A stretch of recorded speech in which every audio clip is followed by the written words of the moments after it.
السلام علیکم۔ کیسے ہیں آپ سب؟ امید ہے آپ سب لوگ خیریت سے ہوں گے۔ تو آج ہم پیر کامل کی ایپیسوڈ 55 سٹارٹ کریں گے۔ اس نے نچلا ہونٹ دانتوں میں دباتے ہوئے اپنے ہاتھوں کو حرکت دی۔ ڈوری اور ڈھیلی ہوتی گئی، شاید مسلسل تنے کی رگڑ لگتے لگتے درمیان سے ٹوٹ گئی تھی۔ اس نے ہاتھوں کو کچھ اور حرکت دی اور تب اسے احساس ہوا کہ وہ درخت کے تنے سے آزاد ہو چکا ہے۔ اس نے بے یقینی کے عالم میں اپنے ہاتھوں کو سیدھا کیا۔ درد کی تیز لہریں اس کے بازو سے گزریں۔ کیا میں بچ گیا ہوں؟ کیوں؟ کس لیے؟ معاف ہوتے ہوئے ذہن کے ساتھ اس نے اپنی گردن کے گرد موجود اس پٹی کو اتارا جو پہلے اس کے منہ کے گرد باندھی گئی تھی۔ بازوؤں کو دی گئی معمولی حرکت سے اس کے منہ سے کراہ نکلی تھی۔ اس کے بازوؤں میں شدید تکلیف ہو رہی تھی، اتنی تکلیف کہ اسے لگ رہا تھا وہ دوبارہ کبھی اپنے بازو استعمال نہیں کر سکے گا۔ اس کی ٹانگیں بھی سن ہو رہی تھیں۔ اس نے کھڑے ہونے کی کوشش کی، وہ لڑکھڑا کر بازوؤں کے بل زمین پر گرا۔ ہلکی سی چیخ اس کے منہ سے نکلی۔ اس نے دوسری کوشش ہاتھوں اور گھٹنوں کے بل کی۔ اس بار وہ کھڑا ہونے میں کامیاب ہو گیا۔ وہ دونوں لڑکے اس کے جاگرز اور گھڑی بھی لے جا چکے تھے۔ اس کی جرابیں وہیں کہیں پڑی تھیں۔ وہ اندھیرے میں انہیں ٹٹول کر پہن سکتا تھا، مگر بازوؤں اور ہاتھوں کو استعمال میں لانا پڑتا اور وہ اس وقت یہ کام کرنے کے قابل نہیں تھا، نہ جسمانی طور پر اور نہ ہی ذہنی طور پر۔ وہ اس وقت صرف وہاں سے نکل جانا چاہتا تھا، ہر قیمت پر۔ اندھیرے میں ٹھوکریں کھاتا، جھاڑیوں سے الجھتا، خراشیں لیتا، وہ کسی نہ کسی طرح اس راستے پر آ گیا تھا جس راستے سے وہ دونوں ہٹا کر اسے وہاں لے آئے تھے، اور پھر ننگے پاؤں اس نے نیچے کا سفر طے کیا۔ اس کے پیروں میں پتھر اور کنکریاں چبھ رہی تھیں، مگر وہ جس ذہنی اور جسمانی اذیت کا شکار تھا اس کے سامنے یہ کچھ بھی نہیں تھا۔ وہ یہ نہیں جانتا تھا کہ وقت کیا ہوا تھا، مگر اسے یہ اندازہ تھا کہ آدھی رات سے زیادہ گزر چکی ہے۔ اسے نیچے آنے میں کتنا وقت لگا اور اس نے یہ سفر کس طرح طے کیا وہ نہیں جانتا۔ اسے صرف یہ یاد تھا کہ وہ پورے راستے بلند آواز سے روتا رہا تھا۔ اسلام آباد کی سڑکوں پر آ کر اسٹریٹ لائٹس کی روشنی میں بھی اس نے اپنے حلیے کو دیکھنے کی کوشش نہیں کی، نہ ہی کہیں رکنے کی خواہش کی، نہ ہی کسی کی مدد لینے کی۔ وہ اسی طرح روتا ہوا لڑکھڑاتے قدموں کے ساتھ اس سڑک کے کنارے فٹ پاتھ پر چلتا رہا۔ وہ پولیس کی ایک پیٹرولنگ کار تھی جس نے اسے سب سے پہلے دیکھا تھا اور اس کے پاس آ کر رک گئی۔ اندر موجود کانسٹیبل اس کے سامنے نیچے اترے اور اس سے روک لیا۔ وہ پہلی بار ہوش و حواس میں آیا تھا، مگر اس وقت بھی وہ اپنی آنکھوں سے بہتے ہوئے آنسوؤں پر قابو پانے میں ناکام ہو رہا تھا۔ وہ لوگ اب اسے کچھ پوچھ رہے تھے، مگر وہ کیا جواب دیتا؟ اگلے 15 منٹ میں وہ ایک ہاسپٹل میں تھا جہاں اسے فرسٹ ایڈ دی گئی۔ وہ اس سے اس کے گھر کا پتہ پوچھ رہے تھے، مگر اس کا گلا بند تھا۔ وہ انہیں کچھ بھی بتانے کے قابل نہیں تھا۔ سوجے ہوئے ہاتھوں کے ساتھ اس نے ایک کاغذ پر اپنے گھر کا فون نمبر اور ایڈریس گھسیٹ دیا۔ ابھی اور کتنی دیر اسے یہاں رکھنا پڑے گا؟ زیادہ دیر نہیں، جیسے ہی ہوش آتا ہے ہم دوبارہ چیک اپ کریں گے، پھر ڈسچارج کر دیں گے۔ زیادہ شدید قسم کی انجری نہیں ہے، بس گھر میں کچھ دنوں تک مکمل طور پر ریسٹ کرنا پڑے گا۔ اس کا ذہن لاشعوری سے شعور کا سفر طے کر رہا تھا۔ پہلے جو صرف بےمعنی آوازیں تھیں، اب وہ انہیں مفہوم پہنا رہا تھا، آوازوں کو پہچان رہا تھا۔ ان میں سے ایک آواز سکندر عثمان کی تھی، دوسری یقیناً کسی ڈاکٹر کی۔ سالار نے آہستہ آہستہ آنکھیں کھول دیں۔ اس کی آنکھیں یکدم چندھیا گئی تھیں۔ کمرے میں بہت تیز روشنی تھی، یا کم از کم اسے ایسا ہی لگا تھا۔ وہ ان کی فیملی ڈاکٹر کا پرائیویٹ کلینک تھا۔ وہ ایک بار پہلے بھی یہاں ایسے ہی ایک کمرے میں رہ چکا تھا، اور یہ پہچاننے کے لیے ایک نظر ہی کافی تھی۔ اس کا ذہن بالکل صحیح کام کر رہا تھا۔ جسم کے مختلف حصوں میں ہونے والے درد کا احساس اسے پھر ہونے لگا تھا۔ اس کے باوجود کہ اب وہ ایک بہت نرم اور آرام دہ بستر میں تھا۔ اس کے جسم پر وہ لباس نہیں تھا جو اس نے سرکاری ہسپتال میں پہنا تھا جہاں اسے لے جایا گیا تھا۔ وہ ایک اور لباس میں ملبوس تھا اور یقیناً اس کے جسم کو پانی کی مدد سے صاف بھی کیا گیا تھا کیونکہ اسے آدھے بازوؤں والی شرٹ سے جھانکتے اپنے بازوؤں پر کہیں بھی مٹی یا گرد نظر نہیں آ رہی تھی۔ اس کی کلائیوں کے گرد پٹیاں بندھی ہوئی تھیں اور اس کے بازوؤں پر چھوٹے چھوٹے بہت سے نشانات تھے۔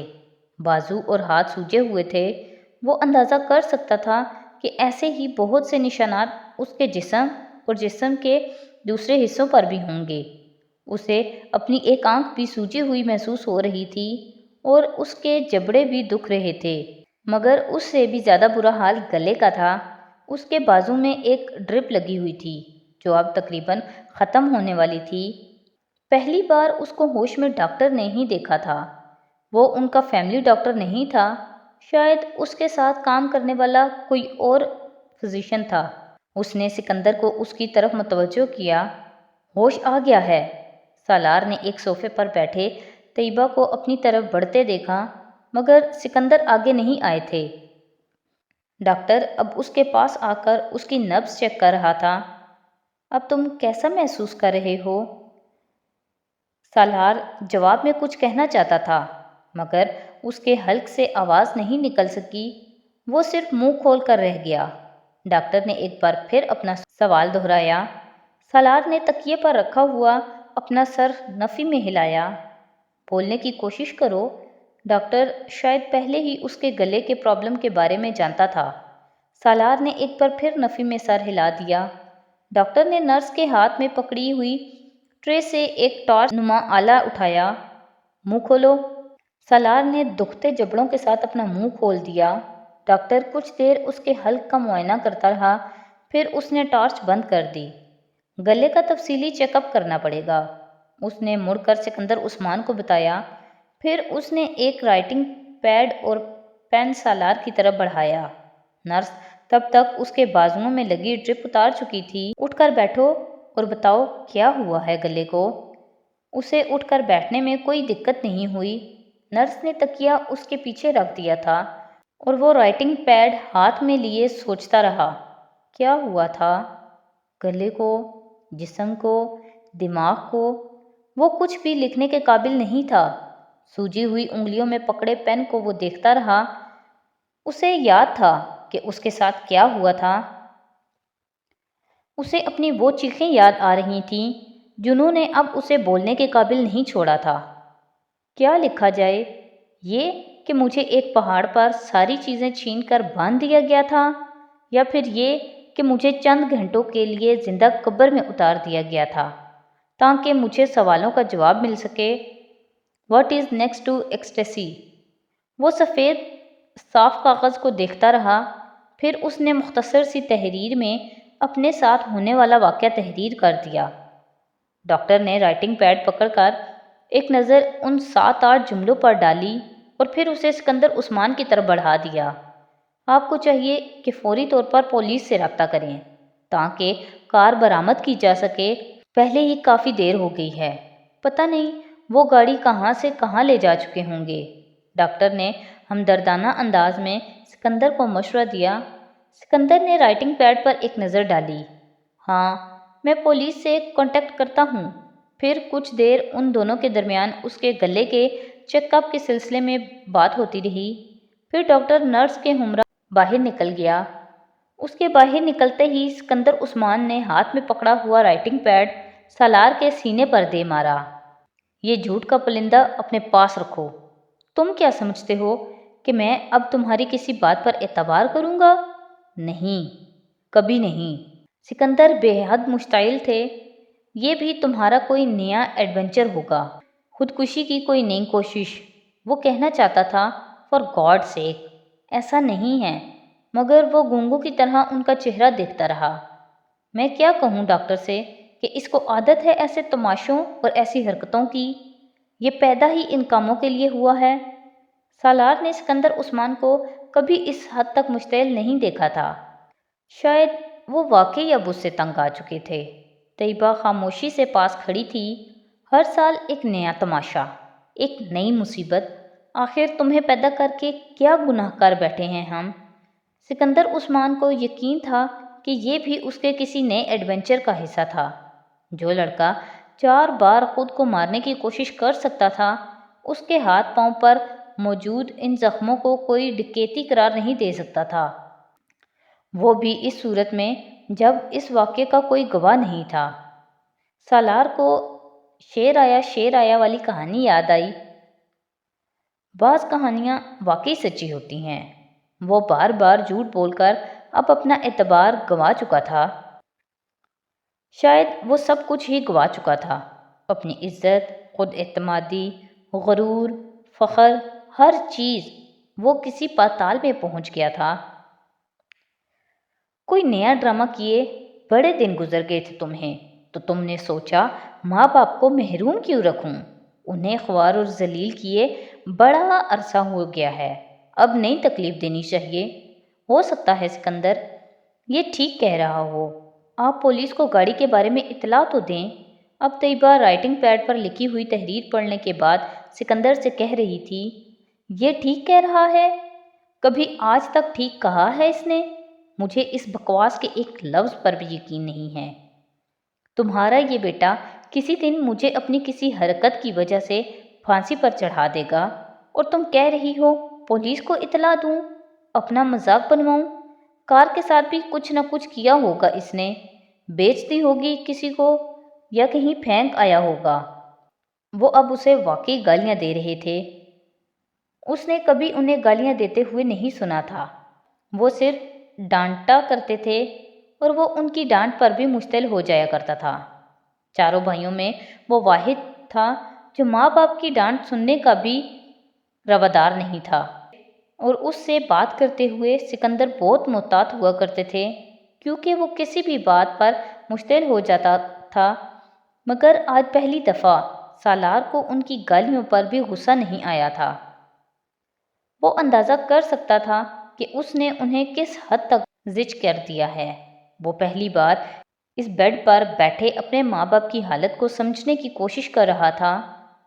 کوئی چیز تھی جو انہوں نے اسے نہیں دی تھی۔ اس کے منہ سے نکلنے سے پہلے وہ اس کی فرمائش پوری کر دینے کے عادی تھے، اور وہ اس کے بدلے میں انہیں کیا دیتا رہا تھا؟ کیا دے رہا تھا؟ ذہنی اذیت، پریشانی، تکلیف۔ اس کے علاوہ اس کے بہن بھائیوں میں سے کسی نے ان کے لیے کوئی پریشانی کھڑی نہیں کی تھی۔ صرف ایک وہ تھا جو، کسی دن تمہاری وجہ سے ہم دونوں کو خودکشی کرنی پڑے گی، تمہیں تب ہی سکون ملے گا، صرف تب ہی چین آئے گا تمہیں۔ پچھلی رات اس پہاڑ پر اس طرح بندھے ہوئے اسے پہلی بار ان کی یاد آئی تھی۔ پہلی بار اسے پتہ چلا تھا کہ اسے ان کی کتنی ضرورت تھی۔ وہ ان کے بغیر کیا کرے گا؟ اس کے لیے ان کے علاوہ کون پریشان ہوگا؟ اسے سکندر کے لفظوں سے زندگی میں پہلی بار کوئی بے عزتی محسوس نہیں ہو رہی تھی۔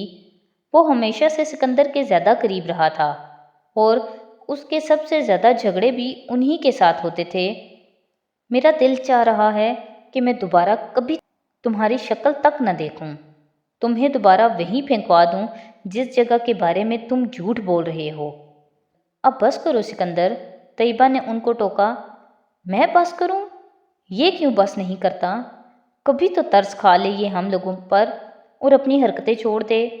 کیا اس پر یہ فرض کر کے اسے زمین پر اتارا گیا ہے کہ یہ ہماری زندگی عذاب بنا دے؟ تو آج کے ایپیسوڈ یہیں پہ ختم کرتے ہیں۔ نیکسٹ ایپیسوڈ کے ساتھ کل پھر حاضر ہوں گے۔ تو اگر آپ کو میری ویڈیوز اچھی لگ رہی ہیں تو پلیز میری ویڈیوز کو لائک کریں، میرے چینل کو سبسکرائب کریں اور اپنے فیملی اور فرینڈ کے ساتھ شیئر کریں۔ بہت شکریہ۔